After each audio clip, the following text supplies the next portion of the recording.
But what an amazing guest we have in the house today. He is one of the biggest stars in the boxing world. He was a Golden Gloves national champion. He became the youngest 4-belt undisputed champion in the lightweight history. The drip in boxing. Ooh, That's okay. fully customizable right there. I go off of where am I fighting? What type of genre of people or the audience am I having? Maybe it's from a Hispanic point of view, a black fighter, white fighter, whatever the case be. I always try to follow that genre of music, outfit, the type of performance before I go out there. I'm a showman. Gotta perform. He was the 2020 Ring Magazine Fighter of the Year, and he's the current Ring Magazine and WBO Junior Welterweight Champion. Burner Chill, your next fight being Shakur Stevenson. People compare Shakur, not only is he undefeated, as well as that he's very defensive. And people compare that to him being like Pretty Boy Mayweather or Money Mayweather. So I really want to show people that the real one is right here. What's the biggest burn moment you've gone through? Biggest burn moment that I've gone through, I gotta say, is when I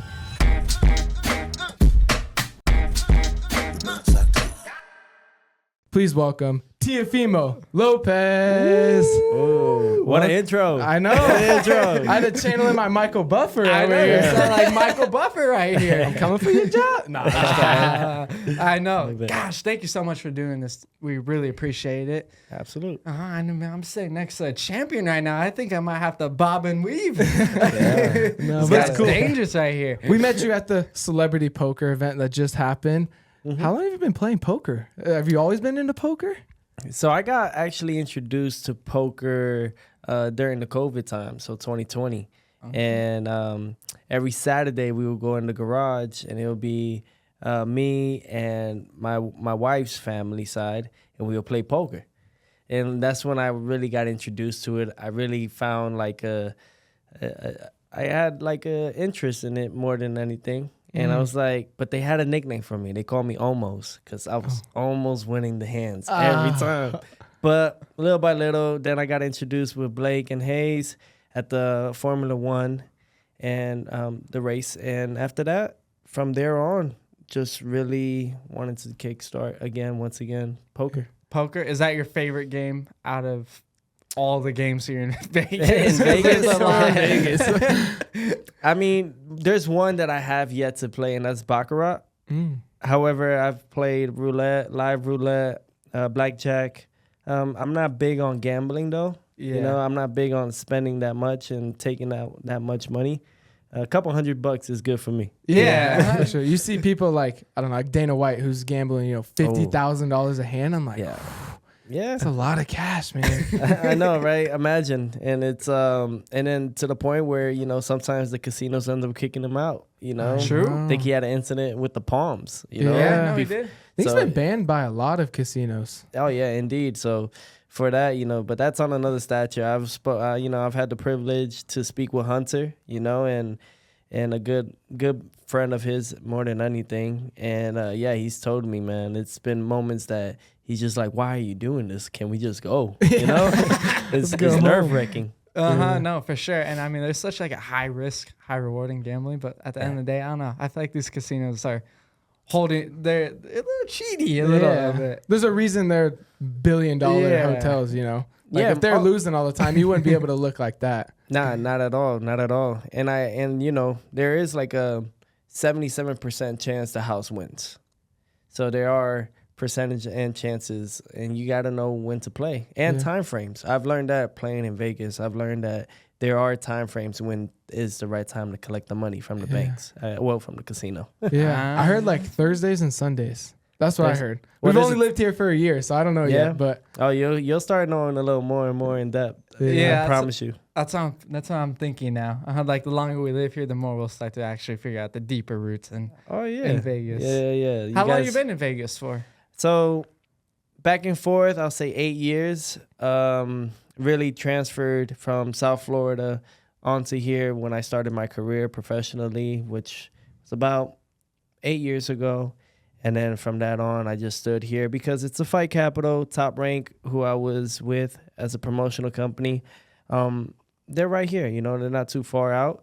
So I decided to train at their gym, Top Rank Boxing Gym, and just really be in-house. And that way they could always keep tabs on how I'm doing, how I'm looking, and keep on consistently working my way up the rankings to become one day a world champion that I am today. So That's what you did. And so you did. So now it's more so going back to South Florida here and there, working on a new project, and then New York and LA, more for content, more for creating more business, and creating more friends and meeting my family that I have in New York. And creating something outside of fighting at one day you can rely on whenever your career is done. Yeah, that's the beauty about also like the perks of Celebrity Poker Tour that we were just in. I'm sure there's so many ways and avenues to network, and that's one. We're not only having a good time. Yes, we want to win. You know what I mean? Whether we win or not, though, you get to see familiar faces, former world champions, current or rising, internet global stars, and I think that's the best thing about that. Yeah. And you look at I don't know if many of you have been to an event, but you go there and there's so many people who aren't even playing like us there that aren't even playing, that you're just there around it, meeting cool people. So shout out to Blake Wynn and Hayes Pilar for that, because they put on an amazing event. Yeah, CPT is always amazing. Got to go. But this is the Burner Chill Show, so we got to get into our first question of the night. Ooh. You got to burn one and you got to chill one. Burn or chill fighting outside in the middle of Times Square? Ooh, burn. You burn that experience? Burn. Really? I'm burning that. Yeah. Really? Was For it sure. weird though? Because you guys got out of like a car and then like walked this huge plank all the way down to the ring. Like, You got to expect, just like anything, right? When you walk into Times Square for the first time, you got to expect the unexpected. You're going to see street performers on the side. You're going to have people cursing out loud, screaming, honking in their cars. I mean, so for me, it was like, I got to expect the unexpected. So yeah, them putting us in the car and stuff, I was like, all right, I had to prepare myself for this. So. yeah, because you guys are already like gloved up and like taped and... Oh, it wasn't even just that. We had to walk outside the hotel that they had us in, because they didn't want to make a locker room out right there, because in case, fans and civilians, they didn't want us to interact that way. So they just wanted to keep us focused, locked in. And, you're using your legs a lot, going all the way to the car that they had presented for you. And, just at the same time, you're in the middle of Times Square, so you are gonna pass. Yeah, you pass it through everybody and so on and so forth. But I had a great time, and one for the books for me. I was the only world champion there, and defending my world title, and in a historic night.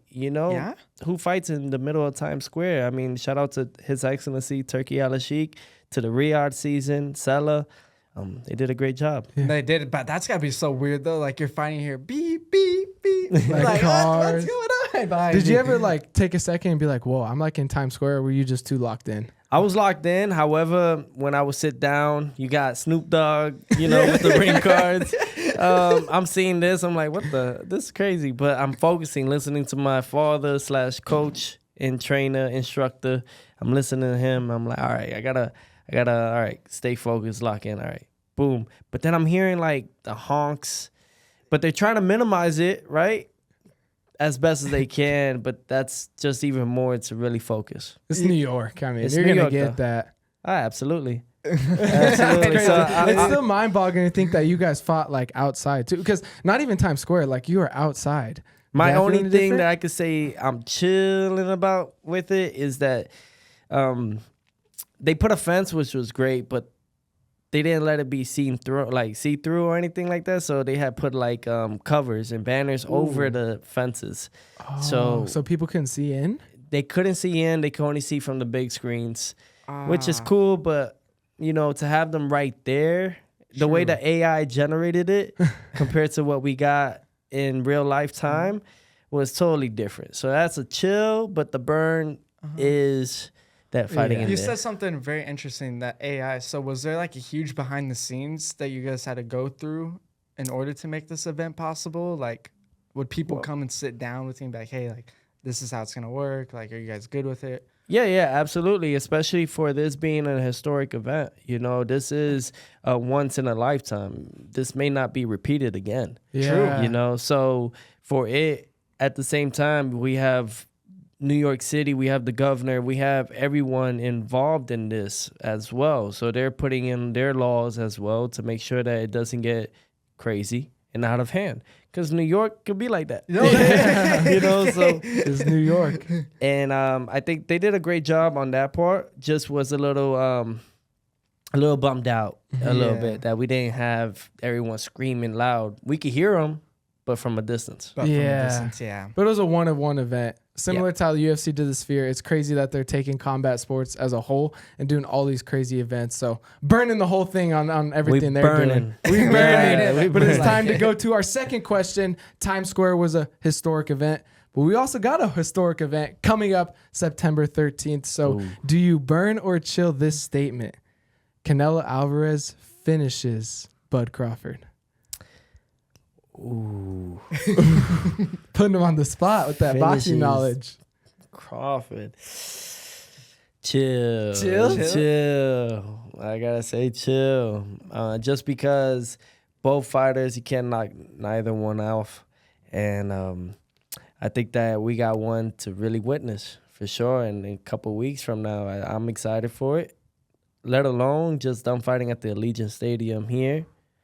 It's going to be crazy. It's going to be an amazing event. You don't want to miss it. I am more leaning towards Crawford. Really? Yep. He's My guy. Team Crawford. Yeah. And my Really? guy, there's something about the sport, and it's a young man's game. And right now, I think Crawford's got every aspect. And But let me check. Let me show you something. Uh-oh. see, I got to hear it from the man. Canelo, I believe, is 33 or 34. Terence Crawford is 37. 36, right? Or 30, yeah, 36 or I think 37. he's 37. 37 on his way to 38. So I just think more so from their last performances, they haven't looked the best. However, I know that they're both understanding one thing, that it's going to be a fight. So they're training very hard. And more than anything, they're taking this fight very serious on both ends, both camps. And when it gets to that, it ends up leading into a 50-50 fight. Yeah, which I think it is. I think Canelo's the favorite, but Yeah, I don't think I agree with that. Crawford going up 2 more weight classes. No matter what, though, may the best man win. I still True. think Crawford shall edge it. If it goes the distance, I think he should edge it. Just from my point of view. Me and my father go back and forth. That's how we are. We're like back and forth. My father's like, no, Canelo. Same. Canelo. I just think there's a mental thing too when you're fighting Canelo. Yep. Like it's as much as you just want it to be another fight, it's not. Like you said, it's at Allegiant. You know, Dana White's coming to boxing. It's at a stadium, you know, and you're fighting one of the best to ever do it.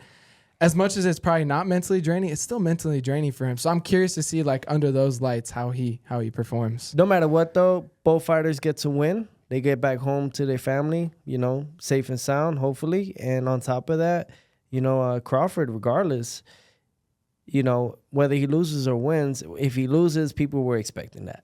Yeah. He wins. It's kind of a You got a win-win number for two, him. right? It's a here. win-win, yeah. But then he paints the picture for Canelo versus Crawford, too. Okay, I like that. Like a Who rematch. wouldn't want to see it 2 or 3 times? I want to see it again, even if the fight hasn't even happened yet. But it is time to go to question number 3. This one, I don't know if this has happened to you, and I hope it doesn't happen to you. Okay. But Conor McGregor fought Floyd Mayweather, and there's behind-the-scenes footage of him forgetting his cup. And you have to fight to get you. In order to fight, you have to have a cup. Yes. So burn or chill, not having your cup on fight night, forgetting it, or forgetting your mouthpiece. You got to burn one. You gotta burn one burn and one? a chill one. I'll burn the cup. Burn Forgetting the cup? I'll chill on the mouthpiece. and chill Yeah. on the mouthpiece. Yeah. I feel like it's a lot easier to, like, I guess, get a cup than it is to a mouthpiece because those are molded, like, perfect to your mouth. Yeah. On top of it, though, it's a little cheat code, too, because we got to have 2. We got to have a backup. Really? Yeah. For both or Both? just the mouth guard? For the mouth guard.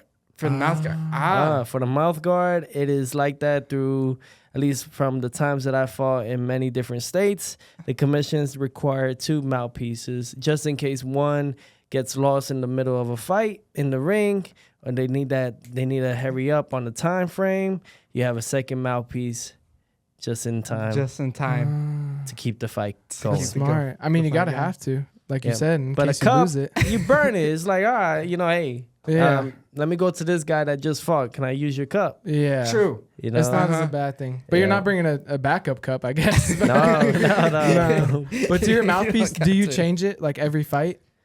Yeah, you can design it however you like. You know, But you personally, you're always like new mouthpieces and new designs and things like that? No, not so much. No? I try to keep it plain. It's either clear or white. You know, Really? some really deck it out and Yeah, to they the put whole like their thing. name or their country flags and things like that. I mean, yeah, you see it all the time. Now, I don't know how it is. I think it's overall in every athletic commission, despite wherever you go in the States.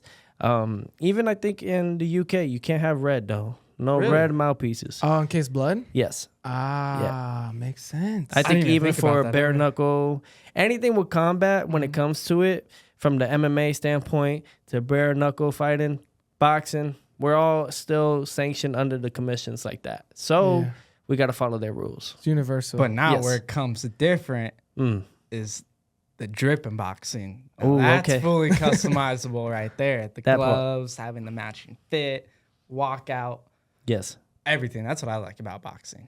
Yeah. it's a whole No, spectacle. It's a show. It's It is a entertainment. show. It is a show. Me prefer like I go off of like where am I fighting? Okay, what type of genre of people or the audience am I having in that night in time when I'm facing somebody? Maybe it's from a Hispanic point of view, a black fighter, a white fighter, whatever the case be. I always try to follow that genre of music, outfit, and the type of performance before I go out there. and Everything's face. all got to click. Yeah, for me. So I'm just like, just give me a pair Whatever. of gloves. I'm gonna go win. You know. Yeah. For me, I'm a showman. Yeah. Got to perform.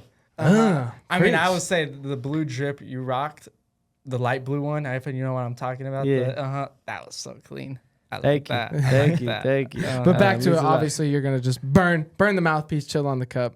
Yes. Those are easy, replaceable. But it's time to go to our fourth question. And I did have to ask this question because it has been trending recently. So again, you just gotta burn it or chill it. Okay. Burn or chill your next fight being Shakur Stevenson.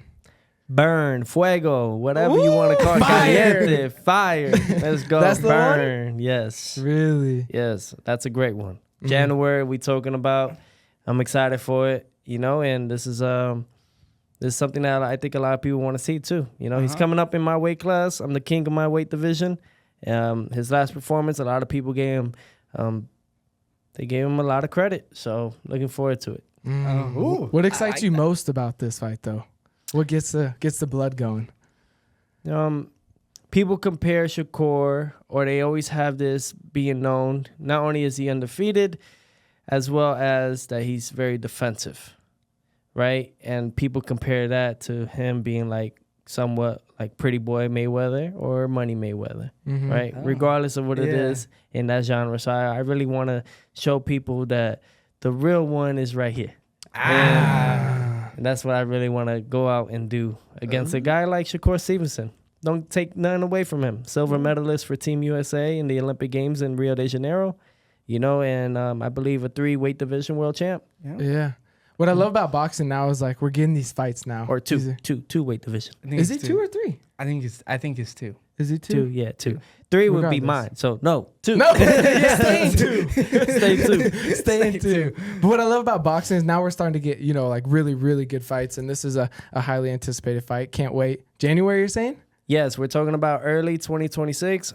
January is what we're really we got a aiming little for. location or That's what. So once we get to that part and both fighters are agreeing to the fight, then everything else comes in with location, set weight, everything of that nature. Yeah, so it shouldn't take too long. We got maybe a couple weeks left. I like it.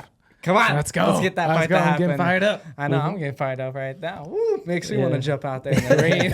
Kidding. No, but we've been starting to train and massive respect to you guys. Like what you guys go through, cutting weight, even showing up on fight night, training 8 weeks, 12 weeks, 6 weeks. Like mad respect to you guys because I feel like no one on the fan base truly knows what you guys go through. Well, that's the thing. You know, people don't celebrate you when you're getting there. They celebrate once it's done and you won. So it's you just gotta know who you have surrounded with you, and that's it. You know, just staying locked in and focused. Plus, you know, everybody got their lives to focus on. Ooh. Yeah. Preach. Yeah, No, you know, preach. so- But it's time to go to our fifth and final question. This is our burn moment question. Yes. Burn moment's a super. He's burn waiting for this he's one. waiting for this one. Burn moment's a super hard time in life where you had to fight and overcome that's gotten you to where you are at today. What's the biggest burn moment you've gone through? Biggest burn moment that I've gone through, I gotta say, is when I won my world title, first world title, the IBF lightweight world title against the champion Richard Comey. That was a burn moment. I was 22 years young, and I fought at the Mecca of boxing, and that of Madison Square Garden, where the Knicks play. Shout out to New York. And Repping proud right there. exactly. So that was a burn moment for me. You know, stopped them in 2 rounds. You know, that's all it took in a 12-round fight. So that was it right there for me. Yeah. I To love this how he day. said- I love how he goes, that's all it took right there. What was that feeling like though? Getting that belt wrapped around your waist. Accomplished, like I did it. This was everything I ever wanted to aim for. But then, you know, with success comes like, what more can I do? You know, Ooh. An And added it's drive. and an added drive. And after that, the following next fight was Vasily Lomachenko for all the belts at Undisputed in lightweight division. Conquered that at 23. So 23. second youngest after Mike Tyson, but the first to do it in the 4-belt era in the lightweight division. The lightweight division. Mad respect. History right here. Literally history. History. That was a historical fight too, because that was during COVID too. Was We hit that that- weird? The No, fight with it definitely no was. crowd? It was weird for sure, because that fight deserved an audience of 20,000 more, 20,000 plus for sure. However, it didn't because of the situation that we're all going through. We had the pandemic going on, and you know, we still made it work though. You know, but that was a different type of tone. Maybe that's what that fight made me prepare for Times Square. You know, because I'm kind of used to not hearing the people cheer just from that previous time facing Vasily Lomachenko. But we did do world-breaking numbers for ESPN. We hit 4.8 million views. Wow. Just on U.S. Nation, just on their viewerships. Wow. That's outside of the French that was watching, all of Europe watching. Yeah.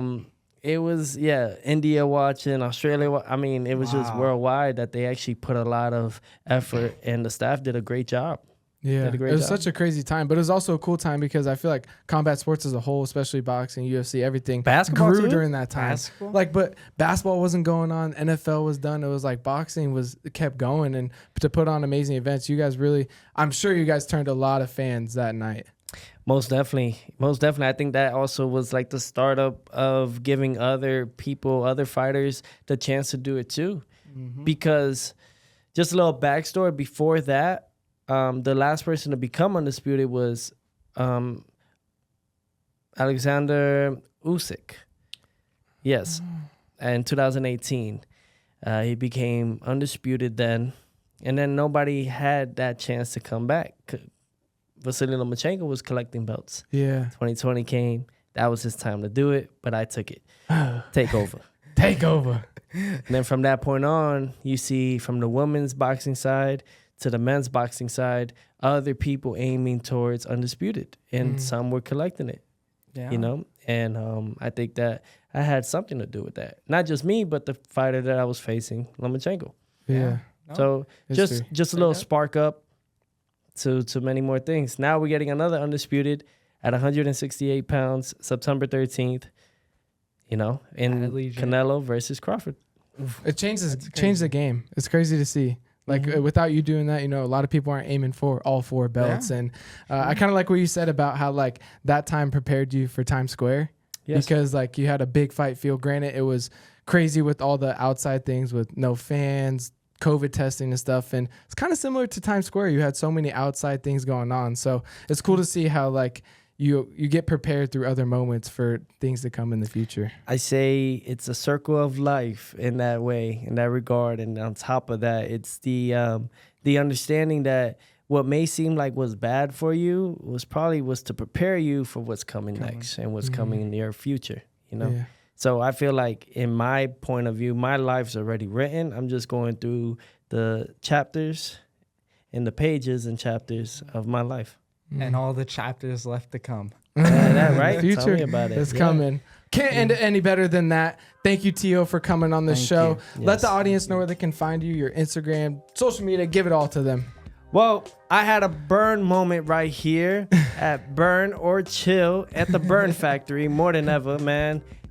Most importantly, you guys can follow me on all my social media platforms like Facebook, Instagram, X app, Snapchat, LinkedIn, so on and so forth, at Teofimo Lopez. You heard the man. Be sure to go check him out. And we are out of this episode of Burnt or Chill. Peace. Woo!